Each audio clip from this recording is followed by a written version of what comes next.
Club members. We're down here on the 17th green for our next version of the Q Golf Club podcast.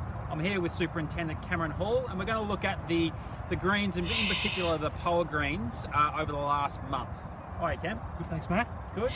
Question, Cam, that I've been getting from a number of different members. What's the blotchiness of our greens in the last couple of weeks? Can you explain that to us? In regards to the Power greens in the last couple of weeks, you have noticed a lot of blotchiness in patches. This is because of the program we've gone down this summer to encourage the bent grass to spread through these greens. Originally these greens were old bent grass greens, but over time Power has come into them and taken over as a predominant species. The idea with stressing the Power out is to actually give a consistent surface with the bent grass on our new greens. So with the club investing in 10 new bent grass greens, the club deemed it more advisable to try and get more bent grass into the old Power greens to keep them on a consistent basis, and also maintenance-wise it's easier to maintain one of the same species throughout the course. Yep, so we are replacing our new holes by redoing the whole surface with bent like we've just done on 2. What holes are we actually just transferring across from Power to bent without actually having to replace the whole top? We're going to attempt on 9, 17, 13 and 6, yep. Those greens, and the other greens, old Power greens have shown good improvement as well, the amount of bent grass in them, but they will be 22 in time. Yep, so we're standing here on the 17th green. Can you show me an example of the bent grass versus the Power grass? And looking here on 17, there's a big difference from a week ago whereby it did look quite blotchy and the Power grass actually dying out. Now it's actually coming more uniformed and actually looking a lot cleaner. Down here on the surface of the 17th, you can see the darker leaf is the bent grass, which in a lot of areas now is the predominant species throughout the green. Yep. You can see the lighter blotchy look is the Power, which has been stressed out and has become more the minority species in these areas. A couple of areas are actually, the Power is actually killed over and is virtually non-existent, but you can see bent grasses now coming through it slowly.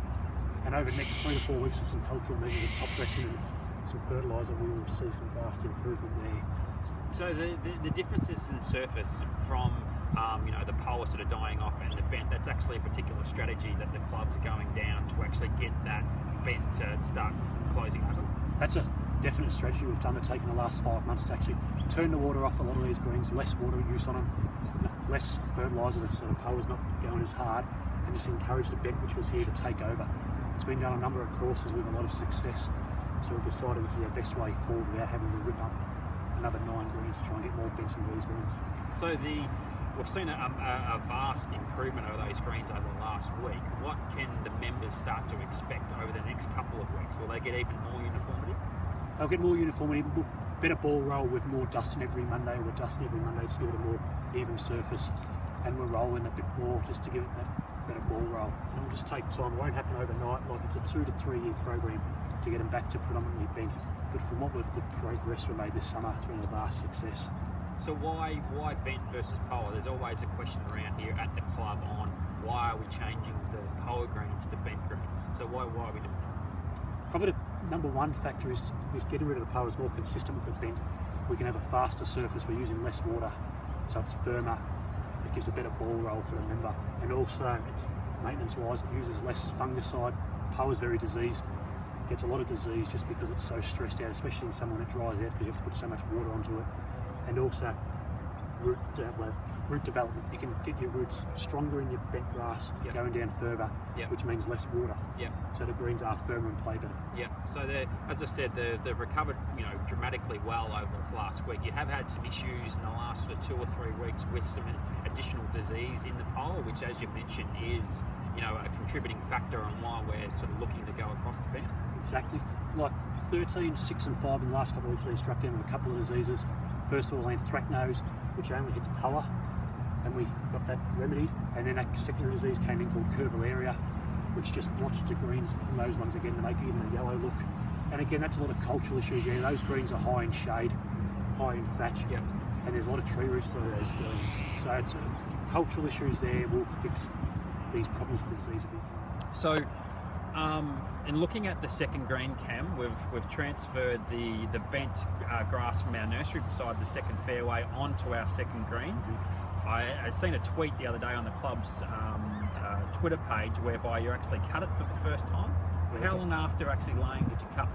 It got cut Monday, so that was 5 days after laying. I was given a top dress Monday as well, and we received its second cut today at 6 mil, and we'll go to 5 mil Monday. Saturday and down to 4 mil for opening. So looking historically from when we did the other greens, I don't think we actually cut that quick after actually laying. Is that due to the fact that it was grown on site using the soils that was similar to the base on the second green? Is that the benefit of having our own? That's the main reason. Nursery? It's a similar soil quality coming in. Yep. It's just rooted very quickly and established really well. And the fact, by growing it ourselves, we've been able to maintain it as a green, doing what we want when we want, instead of a contractor who at the end of the day is trying to make money out of it. Yep. Whereas we're looking after it for the long-term picture. Yep. So getting external companies to actually supply the grass, you do have that issue whereby there is that foreign soil coming on. By doing it this way, growing it on our own sand, that thatch level is not going into the green straight away. Exactly, and we've cut the grass the sod so thin that it's virtually non-existent any thatch at all. Yeah, if you're on our Facebook page, there's actually some pictures on the grass actually coming up from the nursery, which you can actually see. It looks pretty much like carpet. So if you're on our Facebook page, go and have a look at that. There is half a greens nursery still left beside the second fairway. What's the plans with that? We've got 400 metres left on the nursery. That won't do any greens on course because they're all bigger than that, but it will do the top putting green. Okay.